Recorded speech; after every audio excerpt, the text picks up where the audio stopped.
one end of America to the other.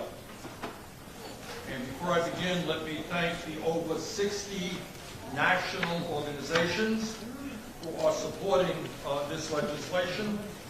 And let me thank the 14 United States senators who are co-sponsoring this bill. And in alphabetical order, they are Senators Baldwin, Blumenthal, Booker, Gillibrand, Harris, Heinrich, Hirono, Leahy, Markey, Merkley, Schatz, Udall, Warren, and Whitehouse. Let me begin by being as clear as I can be. Health care is a human right, not a privilege.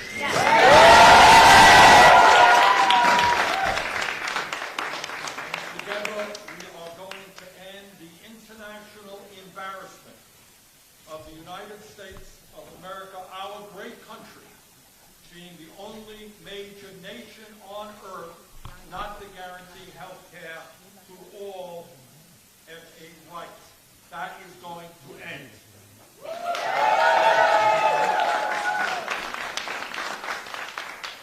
We will no longer continue to spend almost twice as much per capita on health care. Let me repeat it. We are now spending almost twice as much per capita on health care as do the people of any other country, while at the same time our life expectancy continues to decline, while 34 million Americans have no health insurance at all, and even more are underinsured with high deductibles and high copayments. Now I'm going to tell you something that you don't hear a whole lot about. And that is, at least in my view, the current debate over Medicare for All really has nothing to do with health care. It has everything to do with greed and profiteering.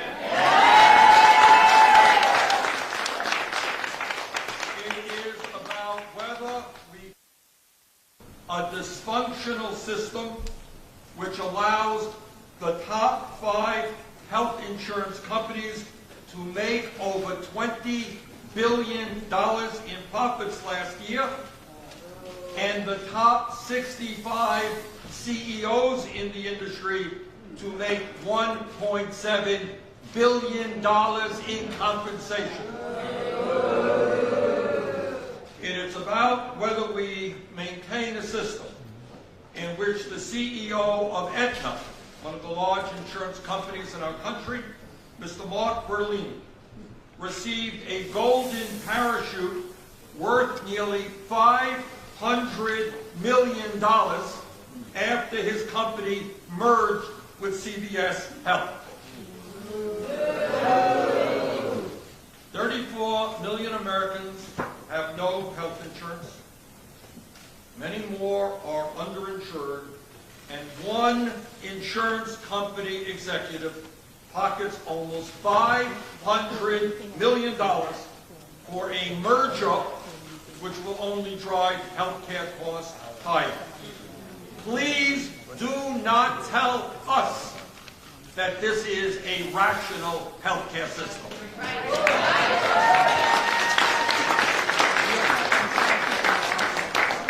It is not a radical idea to say that in the United States, every American who goes to a doctor should be able to afford the prescription drugs he or she needs.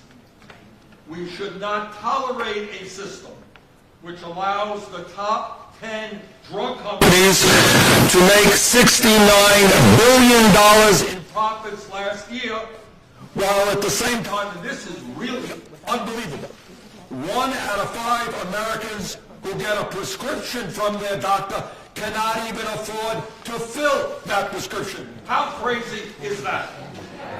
All right. And then the drug companies end up charging us by far the highest prices in the world for the medicine that we need. We should not tolerate a system that allows the former CEO of Gilead to become a billionaire by charging $1,000 a pill for a hepatitis C drug called Sovaldi. $1,000 a pill so that he could become a billionaire. Let us make no mistake about it. This is a point that I'll be making over and over again. Not here today, but all over the country. And that what we are involved in is not just healthcare legislation. We are involved in a great struggle, not unlike, to be honest with you, the struggles of the labor movement, the struggles of the civil rights movement, the struggles of the women's movement, the struggles of the gay community, the struggles of the environmental movement. This is what we are involved. This is not just an idea that Kirsten or Jeff or I and a few others thought of. This is a struggle for the heart and soul of who we are as American people.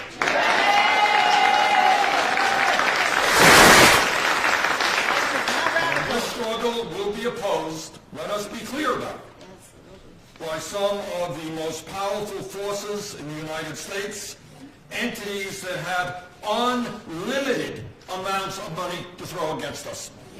The insurance companies, the drug companies, and everyone who profits off the current system will spend many, many hundreds of millions of dollars to defeat us.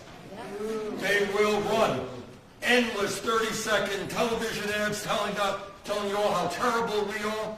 They'll be putting full-page magazine ads or magazines all over this country, and they'll have misleading studies to frighten the American people about Medicare for All, which is exactly, as you may recall, what happened before the passage of Medicare in the 1960s.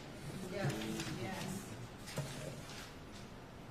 And the reason that we have a healthcare system which is dysfunctional is fairly obvious. It is not just the huge profits in the insurance industry and the pharmaceutical industry, but it is the incredible waste and bureaucracy developed by many thousands of healthcare plans. Today, hospitals and doctors must deal with patients who have different deductibles, different co-payments, different networks of coverage, and different coverages for pharmaceuticals, or no insurance at all. All of this is not only driving doctors and nurses and hospital administrators to distraction, but it is wasting up to $500 billion a year. All of that bureaucracy, all of that administration is wasting enormous sums of money. In my view, and I think I speak for everybody up here, the American people are increasingly clear. They want a healthcare system that guarantees healthcare to all Americans as a right. They want a healthcare system which will lower healthcare costs and save them money. They want a healthcare system which will guarantee them freedom of choice in terms of the doctor or hospital they go to. They want a healthcare system which will substantially lower the cost of prescription drugs. They want a healthcare system which will finally give senior citizens the benefits they need for dental care, for hearing aids, and for eyeglasses.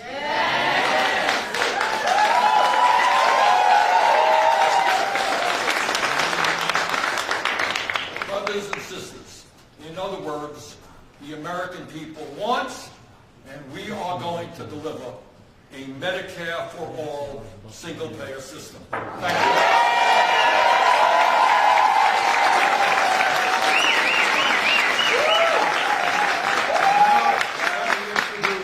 Somebody who has been fighting for healthcare for all from New York State, Kirsten Gillibrand. So let me talk about the problem. No matter where I've been in my state, around this country, the number one issue on every person's mind is access to affordable health care. Number one issue. And with President Trump constantly undermining the work we did in the Affordable Care Act, people are really afraid. They're afraid that they have a pre-existing condition and nobody will cover them. They're afraid that their child has a disease or an illness and they won't be able to get the medicines they need. They're afraid that if they actually have to pay for the medicine that they need to survive, they will go bankrupt doing it. It is unconscionable that people in America don't know if they will survive a disease or a healthcare illness or something that's going to affect their lives and their family lives because of the greed and corruption in Washington that decides everything. But that's the truth. They're afraid. And people are suffering. I can't tell you how much they are suffering. I had to meet a young man last night who's had multiple surgeries, and he doesn't know if he'll survive. He doesn't know if his life will be in front of him because if his access is taken away. He just doesn't know. And this is something that is so vital to humanity. Healthcare must be a right, not a privilege, because it's what we believe. It's what our country needs. This has to become the next social safety net. It has to become something that is there for you no matter what. No matter if you can afford it, no matter where you live, no matter what. So, we have to take on the problem.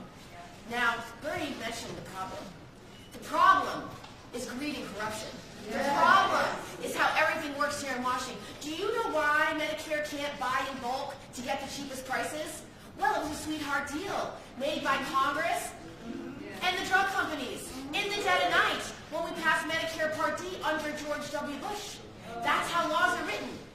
The special interests, the most powerful, people with endless supplies of money, they get to do whatever they want, whenever they want it. So this is a moment when we have to decide what kind of country are we going to be. And this is a decision that every single one of us has to make now. It is something that cannot be put off. It cannot be delayed.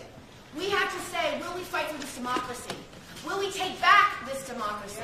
And the way you do it is you get off the couch, you stop throwing things at the TV, and you start marching. You start campaigning against members of Congress, senators, and presidents that don't share this human right, this value that we share. You put your whole life and your whole body into the breach, because if you don't, we will not prevail. It is up to us. And so we got to get money out of politics. We got to have publicly funded elections. We got to actually restore voting rights. We got to make sure these legislatures around the country can't take away our right to vote. Everything to make our democracy ours. Automatic voter registration, getting election day off, making sure people can vote by mail, having those paper receipts, all of it. So this is what we're up against. And the way to get there is really simple. And I'm going to tell you how we're going to pass Medicare for All and how we're actually going to make it a reality. The part of the bill that Senator Sanders and I worked on together, the part I got to write, is the transition phase. And let me be really clear about why this gets us to Medicare for All single payer. If you let Americans decide today that you can buy into Medicare for a small percentage of your income. For the lowest wage worker, it's 2%. For the highest wage worker, it's 5%. And you get to buy in no matter what. You are creating a not-for-profit public option that is good, high-quality health care now. I dare any insurance company to just try to compete. They won't. The insurance industry wants to make money. They are a for-profit industry. Their goals are not aligned with ours. That's why we could never get where we wanted to go with universal coverage, building it on top of a for-profit industry. Because they must maintain corporate profits. They must maintain shareholder value. Bernie just gave us an example of somebody who got a $500 million golden parachute. The money, the greed, the corruption that surrounds our healthcare system today is what is in the way. It is why it's not possible. So let's let competition work its magic. Let's actually have greater competition. Say, anybody can buy it. I promise you I would on the first day. If I could buy it at 4% of my income, yeah, that would be great. And I get all the coverage I need. I would get the medicines I need. I would get everything. And if you fix Medicare in this process, making sure you have more transparency, making sure that providers are reimbursed the right rate for the things they're providing, making sure healthcare becomes a continuum of care. Places like the Mayo Clinic, they know how to do this. You lower costs, you get economies of scale, you get people into preventive care. That's how you bend the cost curve. And if you provide that transition that transition period, I promise you, you're going to get to Medicare for All as a single payer because the American people are going to choose it. I ran on this idea in 2006 in a 2-to-1 Republican district. Do you hear what I'm saying? Yeah. I ran on this in a 2-to-1 Republican district. Red, red, red. Not only did I win, but I got reelected by a 24-point margin. Wow. That is how we get to Medicare for All. If we take this democracy back, if we fight with our voices, with our views, with our hearts and our souls, we will prevail.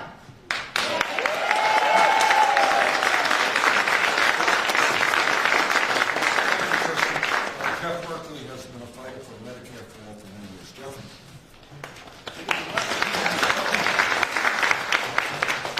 So, how about a little appreciation for those 60-plus organizations, grassroots organizations that want to fight to make this happen here.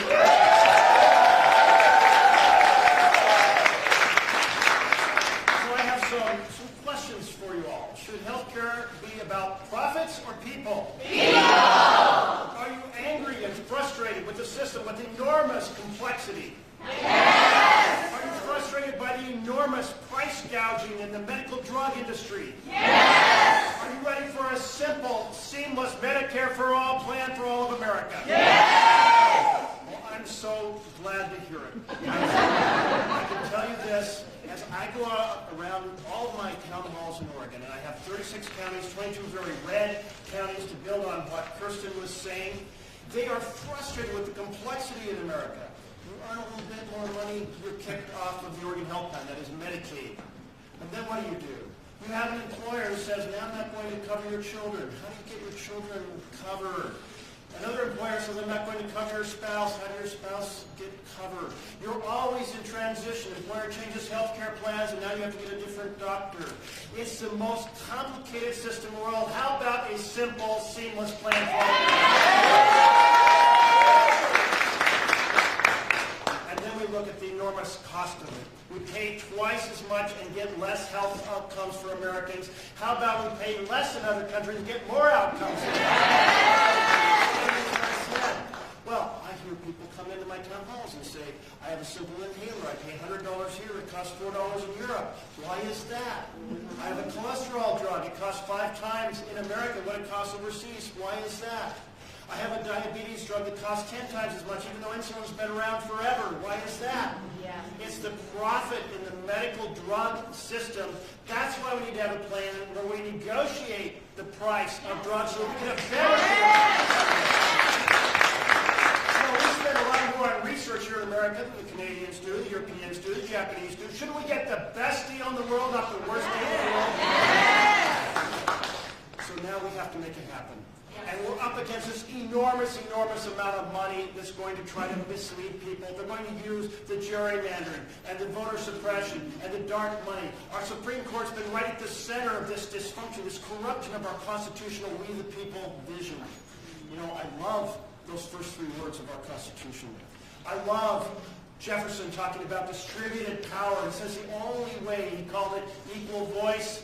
He said the only way you get laws that reflect the will of the people is to have distributed power, not concentrated power. Here's the Supreme Court, concentrating power through Citizens United. And then voter suppression. We saw it in every form on November 6th. Trying to take away the vote from poor communities and communities, minority communities, and from college communities, taking it away from Native American reservations. How about we believe in voter empowerment, not voter suppression? We have to win this fight.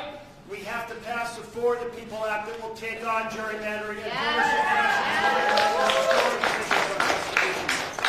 So we're going to do it together, enormous outside force, inside force. Thank you for being in the battle. We need every American off the couch and on the battlefield.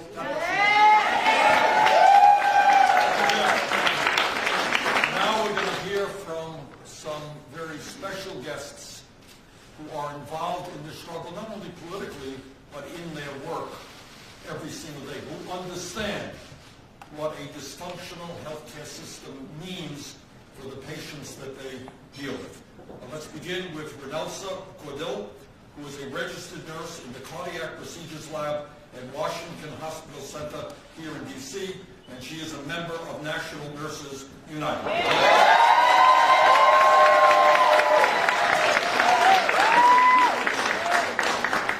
Good morning.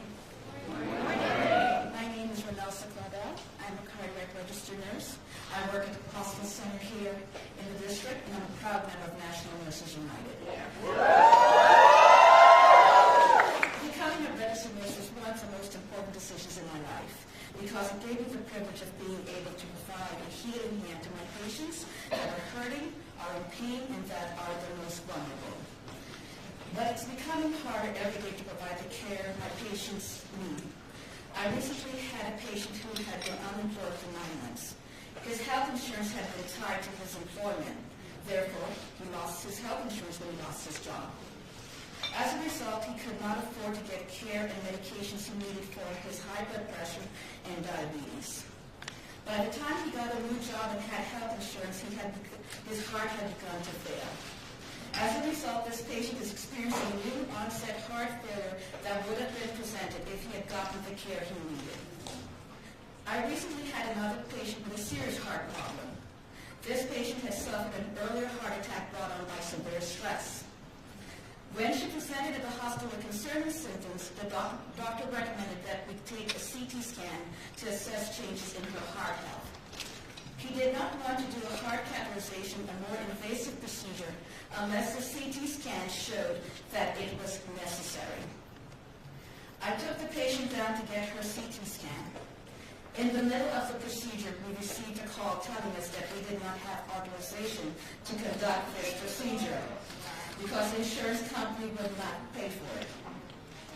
So, in the middle of the CT scan, we had to stop the procedure and take the patient off the table. Insurance companies should not be overruling the decisions of medical professionals.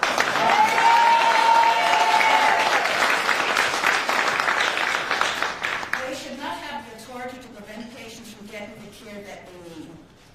Thank you, Senator Sanders, for continuing to take a stand that healthcare is a human right. Guaranteed for every man, woman, and child.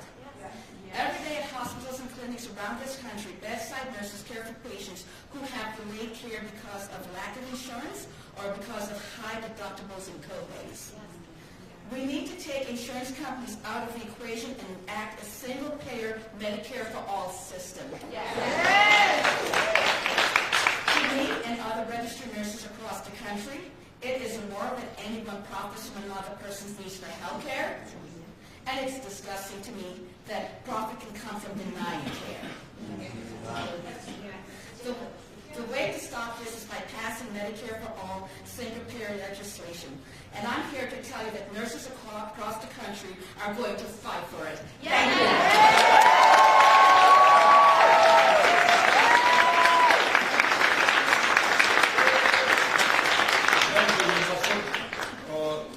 And now we'll hear from Nicole LeBlanc, who is a disability rights advocate who works at the Development Disabilities Administration.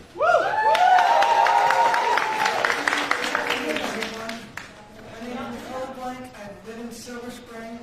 I'm originally from Vermont. I'm on the autism spectrum. I'm glad to be here to thank Senator Sanders for including home and community-based services, long-term care, and the new version of the Medicare For All bill. Bravo! A bill that is truly for all. Nothing about me without me. During the healthcare fight in 2017, I stood in amazement at every rally, event, hearing, and protest where people with disabilities like me who were willing to put their bodies on the line, scream and shout and share their stories, all because our healthcare and freedom was at risk. What was most at risk and what scared us all the most was the loss of those home and community-based services. Like many people with disabilities, I need help with things like budgeting, dealing with benefit chaos with Social Security, for example, and finding dental care, something that Maryland, for the last few years, doesn't cover for adults. They just started a pilot for $800, which will take place supposedly in July for people who are duly eligible. But still, $800 is not enough. Most people with disabilities have higher dental care costs. HCBS services help with dealing with the system. I was so excited when I read the Medicare For All in the 2019 Sanders bill includes long-term services and supports as a benefit. Where we all belong. When this bill becomes this, where HCBS services will have access to them because it is for all. In Maryland, the services that I had in Vermont that allowed me to be successful as a working advocate did not move with me. I had to reapply to Maryland's system, which the system is based on institutionalization, IQ. We need a system that's, based on function. No more IQ, no more being at risk of institutionalization. And a system that can serve the whole spectrum, regardless of severity. I had to reapply to the Maryland system. This means people like me who want to move forward can get the services and have them come to us, just like money follows the person. Moves the money out of the institution, same here almost. And I'm so excited that this now will include dental services. Over the past year, I had a dental consultation and discovered I need $5 to $8 grand worth of dental work, and I have gum disease. In Maryland, however, there's an 800 cap soon to be implemented come July. However, most of us need more than that. I am so honored to be here and thank Senator Sanders for introducing a bill that is for all and will help people with disabilities stay healthy, happy, and productive. People with IDD are a medically underserved population and often have worse health outcomes. And studies show that people who get HCBS services are healthier than those who don't.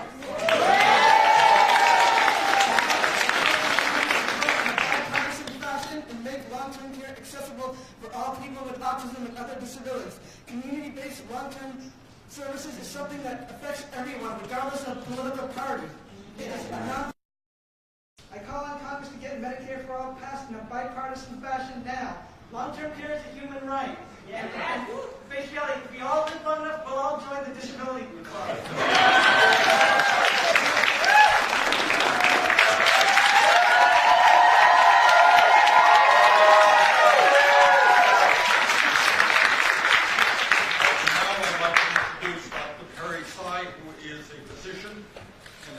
President of the American Medical Student Association from Virginia. Everyone, my name is Barry Stein, the National President of AMSA, the American Medical Student Association. I recently graduated with my MD PhD from the University of North Carolina at Chapel Hill School of Medicine. I am representing here the voice of AMSA's 27,000 members. This is the voice of 27,000 physicians in training, an independent voice for the future of medicine. And with that voice, we as future physicians are here to say that we want Medicare for all. As medical students, we all start out with this dream, a dream of becoming doctors, physicians, true healers for our patients and our communities. We signed up for hours of studying, months of clinical rotations, years of residency training, all to achieve this dream. And what do we learn in all of this training? We learn how to do procedures, what drugs to use, clinical decisions to consider. We learn how to think critically, ask questions, and how to diagnose a problem and tackle it. We learn all these things in order to become a physician who cares for our patients and families and our communities. But what else do we learn? For every procedure we perform, we've also seen the exasperation flash across a doctor's eyes as they field another call from the insurance company. For every drug we memorize, we've also watched pharma executives drive up the price of medicines such that our patients can't even get them. For every clinical recommendation we make, we've also sat quietly with a patient who's choosing to leave the hospital or skip their medication because they don't want to strap their family with the bill. For everything that we learn on our way to becoming physicians who care for patients, we find one more thing that's going to prevent us from caring for our patients. For every medical student that's burning bright with passion, there's a future physician who's burning out from the administrative burdens, the loss of connection with their patients, the feeling of powerlessness generated by a system that values profits over people. As our country faces a looming physician shortage, we're finding more and more reasons to just stay away. Our dream is turning into a nightmare, and we will not stand for it. Yes. So we're thinking critically, we're asking questions, why is it like this, why does it have to be this way? We're diagnosing the problem, we're looking for solutions. The root cause is that in our country, healthcare is controlled by insurance companies and pharmaceutical companies who value profits and healthcare. Senator Sanders here is offering a real solution today in Medicare for All. Medicare for All means our patients will all have health insurance regardless of their employment status and have access to the healthcare they need. Medicare for All means that physicians can spend more time with their patients and less time dealing with insurance companies. Medicare for All means that pharmaceutical companies will have to negotiate to make drugs affordable for everybody. Yes. Medicare for All is about justice. So many of our problems that we have in the United States, racial inequality, economic inequality, all of these either start from or they lead to healthcare for all. Medicare for All is a step towards healthcare justice, is a step towards economic justice, is a step towards racial justice. We at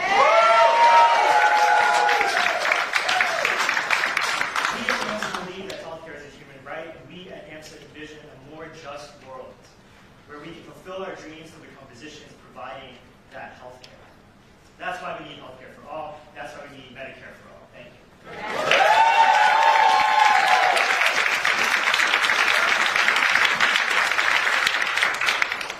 Deborah Berger is a registered nurse, and she is co-president of the National Nurses Union. Deborah? Good morning, everyone. How are y'all? Good. So, I am Deborah Berger, a registered nurse and president of National Nurses United, the largest union and professional association of registered nurses in the United States. The introduction of Senator Sanders' Medicare for All Act is a clear sign that guaranteed care, real health care for every resident of this country, not just insurance that tens of millions of people can't afford, is coming. Thank you, Senator Sanders, for your lifelong commitment and leadership on winning Medicare for All and health security for our families and our community. And I want to thank the entire Senate co-sponsors of this vital legislation. This day and this bill have a special meaning to nurses of America. NNU members have worked for decades to achieve fundamental transformation of our healthcare system, one based on patient need, not ability to pay, on caring and healing, not on profiteering of sickness. Nurses see the pain and suffering of our patients every single day. We care for patients abandoned by a cruel system that limits and denies their access to health care. We see patients and families who are forced to make unconscionable decisions that no one should have to make, whether they get treatment and care they need, or pay for their rent or mortgage bill, or food for their children. That's the real America we nurses see. The America where 1/3 of all GoFundMe accounts are for medical bills. Yes. All right. That's outrageous.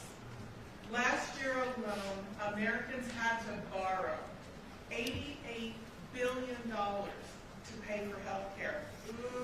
That's not something that should ever happen in our America. We can no longer accept a system that treats people as commodities, enriching private wealth rather than public health. We're going to change that.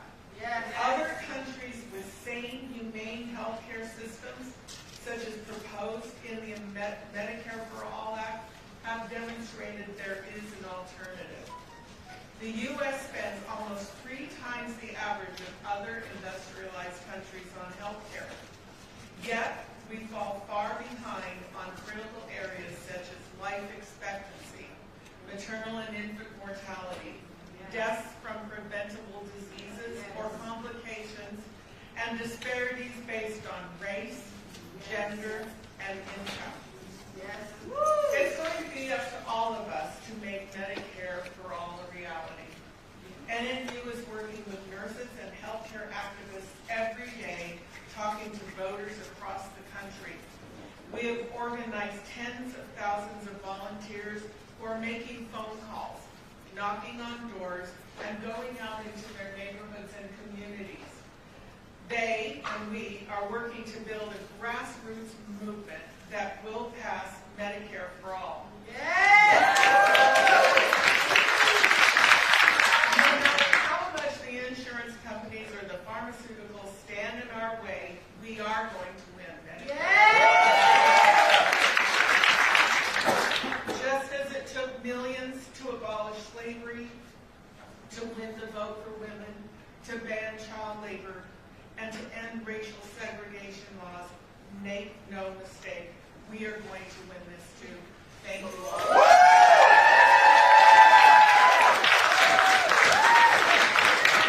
Last but not least, I want to introduce somebody who's been fighting for Medicare for All for years, Senator Richard Blumenthal, Connecticut. I think I am the last and the least.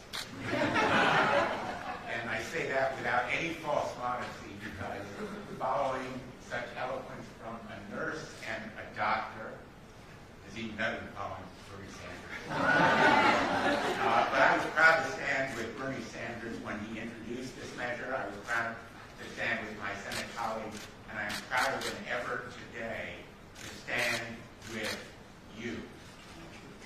This is what America looks like. Memo to Donald Trump. This is our future. Medicare for all. I just came from a hearing in the Judiciary Committee for the nominee for second in command in the United States Department of Justice, which is arguing in court right now that the Affordable Care Act should be decimated, destroyed, abandoned. So we are here to represent America and the needs of America. Now, I know, because I have heard it from countless other doctors and insurance companies and pharmaceutical companies, it will never work. It's impractical. It's unrealistic. It's a dream. And they're right. Medicare for All is a dream. It's called the American dream.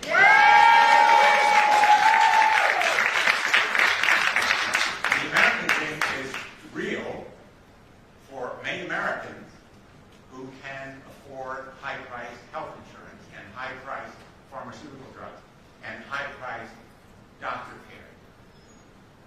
But even with the great progress we've made, 34 million Americans still are uninsured. The debt, as you just heard, that Americans incur every year is $88 billion. It drives them into bankruptcy. Medical debt is the biggest cause of bankruptcy in this country. It means everybody loses. And the fear of bankruptcy causes people to walk out of pharmacies without the medicine they need to make themselves better and to enable them to come to the workplace and do good stuff for all of us that we need for a thriving economy. You know, I think it was Bruce Springsteen who said,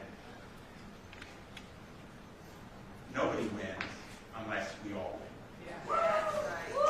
Nobody wins unless we all win on health care. That ought to be our motto in the United States of America. That's the American dream. That's our dream. We are going to make it happen. Medicare for All is our future, and we have to make it our present. I want to thank all of you for being here today and giving us the hope and inspiration to keep fighting, because we're going to keep fighting. Thank you. I